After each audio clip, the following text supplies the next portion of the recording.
À l'occasion de son 66e anniversaire en Namibie le 19 avril, le parti au pouvoir SWAPO a rappelé ses décennies de lutte pour la libération et la construction nationale, un événement durant lequel la présidente Netumbo Nandi-Ndaitwah a appelé à une orientation stratégique centrée sur l'intérêt national et a rendu hommage aux fondateurs et pionniers de la résistance. La présidente de la SWAPO, Netumbo Nandi-Ndaitwah, a appelé à l'unité nationale et à l'adoption de politiques claires pour satisfaire les attentes de la population, saluant au passage l'engagement des jeunes et l'encadrement des anciens.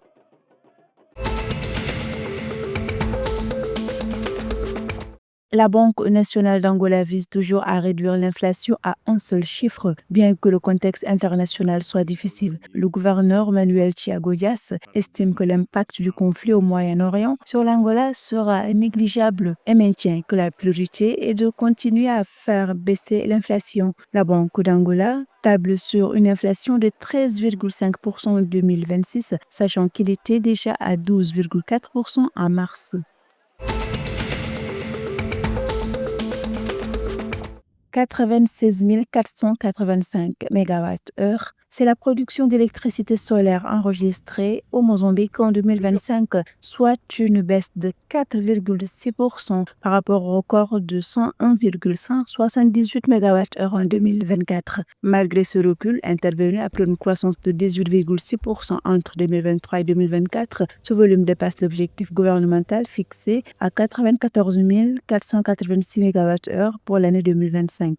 Cette production représente environ 1% de l'électricité nationale. Par ailleurs, le Mozambique s'apprête à investir 12 millions de dollars pour la construction d'une centrale photovoltaïque à Tété.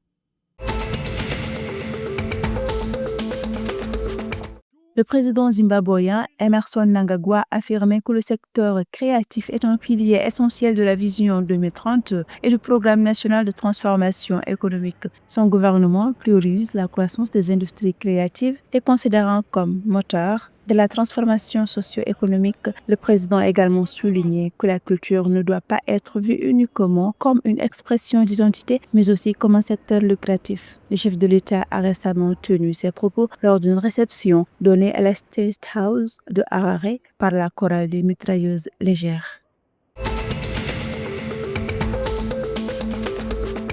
Qualifiée pour la finale de la CAF Champions League, l'équipe sud-africaine Mamelodi Sundowns a obtenu son billet après avoir battu l'Espérance de Tunis par le score de 1-0 lors de la demi-finale retour à domicile le 18 avril. Les Sud-Africains, qui ont dominé la double confrontation, s'offrent ainsi une deuxième finale consécutive. L'unique but du match retour a été marqué sur penalty à la 32e minute par Brian Leon. Le club sud-africain rencontrera en finale la RS Berkane entre le 9 et 16 mai et 15 et 24 mai.